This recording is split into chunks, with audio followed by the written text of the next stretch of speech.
I can speak with the voices of different people. Many people have their own talent, something in which they are superior to others, and this is actually unique. Very cool and interesting.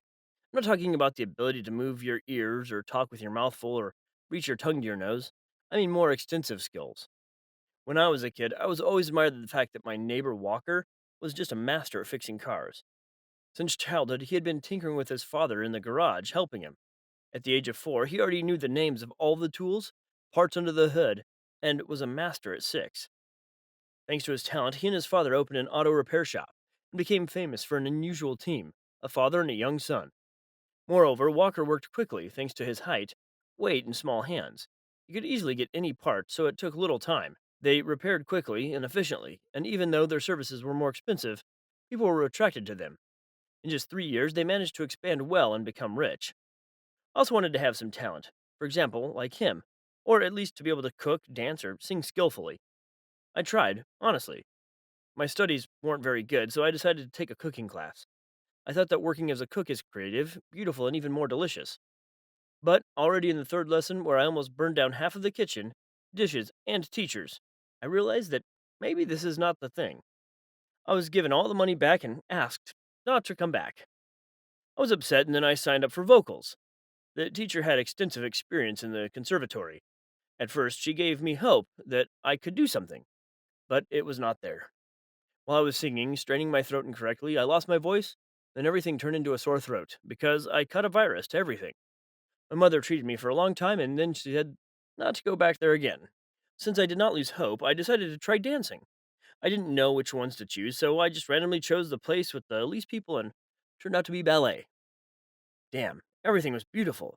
I calmed myself with the thought that, in fact, this is just the beginning and worth a try. But during stretching, I tore my pants.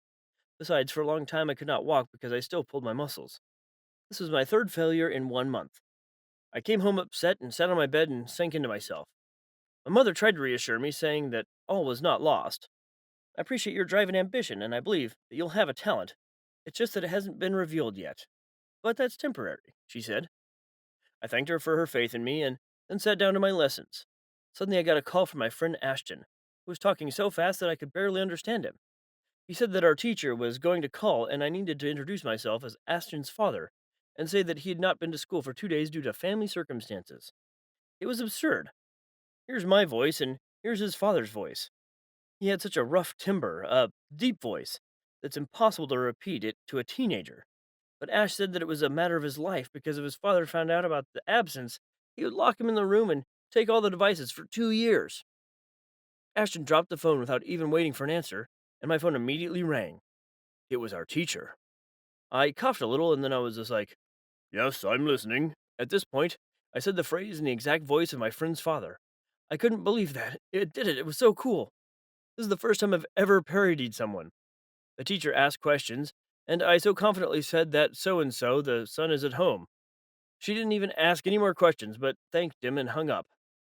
Here's my talent and revealed. I was so happy. I immediately called Ashton, and his father's voice spoke up. Are you trying to cheat me? You should have heard how scared he was. My friend began to justify himself and apologize, and then I couldn't stand it and laughed into the phone. Ashton did not immediately understand what was going on. I told him briefly, and he offered to meet me. We went with him to a cafe where we talked about everything. Ashton suggested an experiment, and I tried to speak in my father's voice, then my mother's, and Ashton's voice. It turned out dead on. Then we decided to try the voices of the stars. The friend then came up with the idea to crack over his brother and talk to him in the voice of Scarlett Johansson. We did, and he even believed it. He was ready to lose the power of speech until Ashton neighed in the background. And then we realized that I had a unique gift. Maybe he showed up after singing lessons and after I got sick. Who knows? But I liked it. For about a week, we ordered pizza with the voice of our president, called the girl from the class with the voices of Brad Pitt and Tom Cruise. It was very funny. Then I began to think about how I could use my voice as a plus for myself and my family. Ashton suddenly slapped his face and said, "Why didn't I think of that before? You know my brother works in a movie studio, right? They need voices for voice acting. You can speak both male and female. Why don't you try it?" he suggested. And I agreed. We went there a couple days later, and at first we were not very trusting, and then we got recognized by Ashton. He took us to his brother and talked to him. I know, Scarlett's voice is really cool, he said, and I felt ashamed.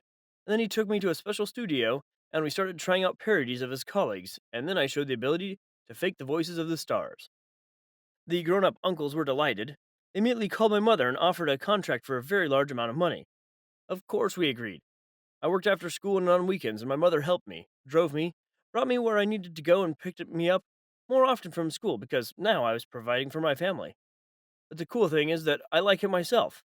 I realize that you can always look for your purpose, and the main thing is not to stop. I'm thinking, what if I can do something else? It's amazing. What kind of talent do you have? What do you know best? And would you like to have a talent like mine? How would you use it? Now tell me, did you guys like my story? Write your opinion about it in the comments below the video. Don't forget to put likes, share the video with your friends, and don't forget to subscribe to the channel. Hello everyone, my name is Tom.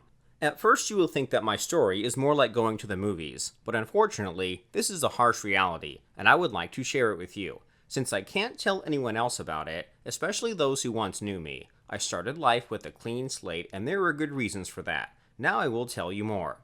From the very beginning, my life was hectic. The fact is that I grew up in terrible conditions. My father left my mother when he first found out that she was pregnant. My mother, Phoebe, was very worried about it, so she said. We have no relatives. There was no one to help us. All we had was a small apartment that Phoebe inherited from her dead parents. Don't be surprised that I call her by her first name. It's just easier for me. My mother did not have a high sense of motherhood. I remember once, when I was 4 years old, she left for a few days somewhere, without even saying where. I was locked in the house alone, leaving no food or water. I had to eat what I found, toothpaste, something from the trash. I drank my own urine, and when on the third day I was already completely exhausted on the kitchen floor, she arrived.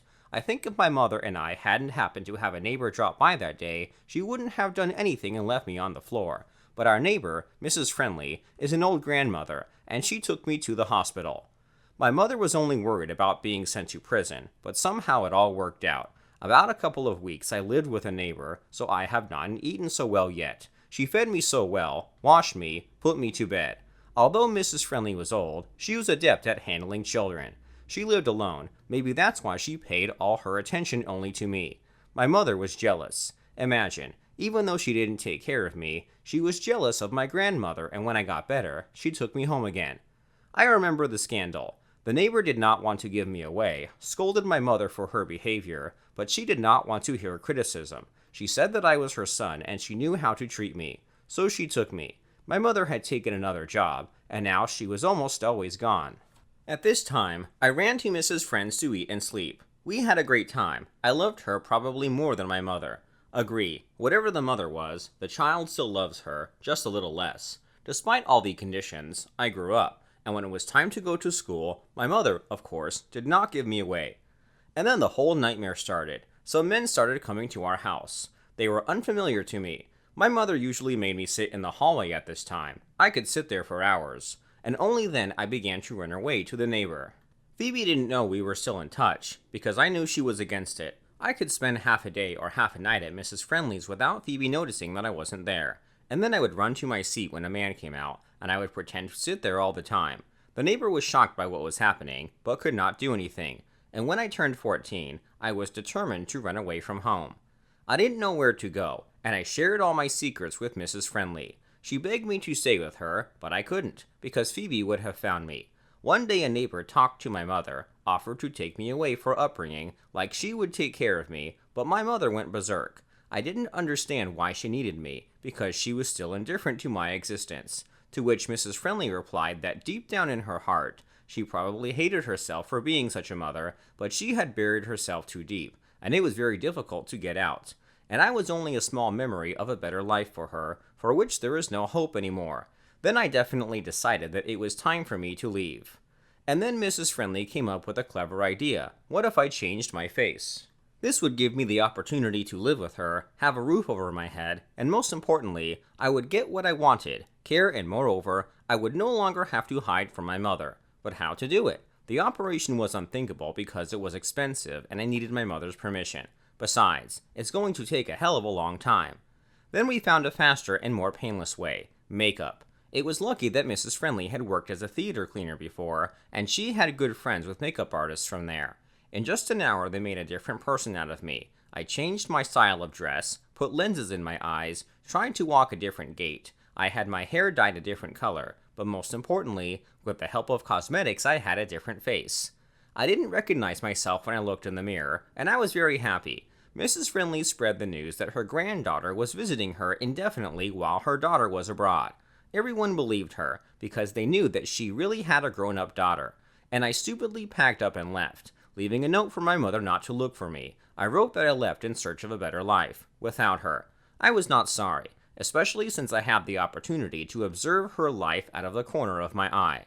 At first, she excited the neighbors, asked her for help to raise money to arrange a search, but the initiative lasted about 2 hours, after which another man came to her and she closed the apartment door. And I was relieved to be at Mrs. Friendly's, to have a new home, a family, and a quiet life. I helped Mrs. Friendly do the housework, cooked the food, she taught me that, cleaned up. And then they gave me documents in a different name and I finally went to school. I was very late in my years, but it didn't bother me. Better late than never. Mrs. Friendly got a good pension, benefits for the bills, and when I was on vacation, I worked part-time at a cafe, then at a car wash. This money was enough for us to live. It took about 1.5 months and I came home from school. On the way up in the elevator, my mother came to see me. Wearily, she named the floor and then greeted me. "I know you. You're Mrs. Friendly's grandson, right?" she asked. I just nodded my head, and she went on as if she were talking to herself. "And I lost my son, or rather, he ran away from me. I'm not a very good mother, I know, but I can't help it. He's about your age and even looks a bit like you. He's a nice boy, but I don't deserve him, so I'm not looking for him. Wherever he is, he's better off there than with me," she said, as if exhaling, and I noticed the tears in her eyes. Her words made me uneasy, and I had no idea how to react. And then we arrived, and I got out of the elevator, and my mom said, "If you see him, tell him I'm sorry," she concluded, as if she knew it was me. I paused for a moment, then continued down the hall. I told Mrs. Friendly about it, and she smiled and asked if I wanted to visit my mother, but I said no. If I hadn't gone missing, she wouldn't have said those words. Even though I felt sorry for her too, I couldn't find the strength to forgive her, nor did she ask for it. We'd been neighbors for a couple of years now, and I'd continued to grow, study, and take care of Mrs. Friendly. I made friends and my life changed, and then I learned the sad news. There was an ambulance at the entrance. I thought it was for us and was very scared, and then I found out that she had come to my mother. I ran into the apartment for the first time in so many years. It was terrible. Dirty, dusty, there was a terrible smell, and my mother was lying on the floor. She was barely breathing. I pushed the doctors aside and ran to her. I wanted to cry. I was afraid. My hands were shaking and I wanted to cry. I asked, "What's wrong with you?" And my mother said, "Forgive me if you can," and closed her eyes. My mother left me a letter that said, "I know it's you, and I was happy to see you living next to me and doing well. I'm sorry. I love you. I'll leave the apartment to you and Mrs. Friendly. Mom." I read the letter right after her funeral. She died of an overdose. Most of all, I was uneasy at the thought that she knew it was me and did not even try to return it. She just let me go. Maybe she's not such a bad mother after all, do you think? I've forgiven her, and they don't hold grudges against the dead. But I'm sorry too.